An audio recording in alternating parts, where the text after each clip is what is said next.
1st, 1863, Day 1 of Gettysburg. Confederate Major General Henry Heath's division sets out for Gettysburg from Cashtown.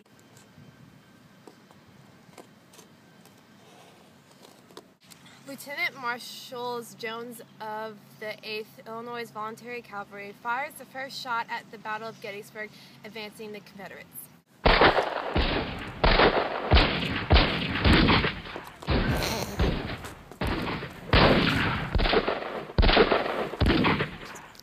Union General John Reynolds arrived on the scene to reinforce Buford's division. Union troops form a defense line at Cemetery Ridge. Colonel Charles Custer's 1st Brigade is ordered down Cemetery Hill and into town to slow down the Confederate advance and protect the Union retreat.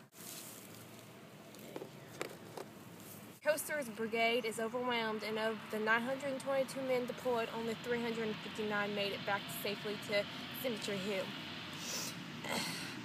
As Union reinforcements arrive, they are positioned along Cemetery Hill into defensive positions. The retreating Union troops are reformed as well. These days, fighting ends as Confederate Lieutenant General Richard Ewell makes the decision not to attack the Union positions on Cemetery Hill. Okay, we're good. That's Day 1. Gettysburg, Day 2, July 2nd, 1863. General George Meade arrives on the battlefield with his generals to survey the situation. He's assured that the Union Army holds strong positions on the high ground south of Gettysburg and makes the decision to stay and fight. So, right there. General James Longstreet moves his army into position to begin attacks against the Union. Confederate regiments from Texas and Alabama overrun Union skirmishes and make their way towards Little Round Top. Confederates take advantage of the salient created by Sickles' tactical error and driven the Union troops out of the peach orchard. Under Major General George Meade, the troops of the Union were left to reinforce. After Union General Daniel Sickles advanced his entire corps to higher ground, half a mile out of the line with the rest of the Union Army, a dangerous salient was created. It did, however, put his men in a position that the Confederates did not expect. So heavy fighting ensued immediately upon the initial assault. Confederate General John Bell Hood led the assault, and his men from Alabama, Texas, and Georgia fought valiantly. 4:15 p.m. to 7:30 p.m., the wheat field, often referred to as the Bloody Wheat Field due to the catastrophic losses by both sides in just a few hours of fighting on this 20-acre site.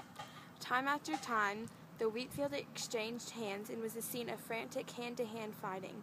That was a rarity in Civil War battles.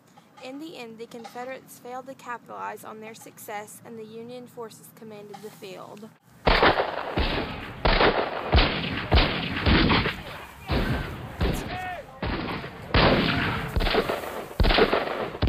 The Confederates had taken advantage of the salient created by Sickles' tactical errors and driven the Union troops out of the peach orchard. But fortunately for the Union, they held adjacent areas, and the Confederates failed to capture the high ground.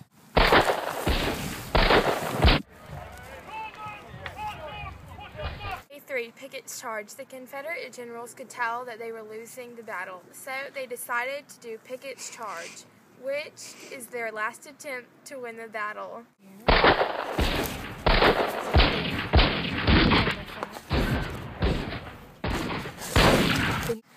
The Union Army won Pickett's charge.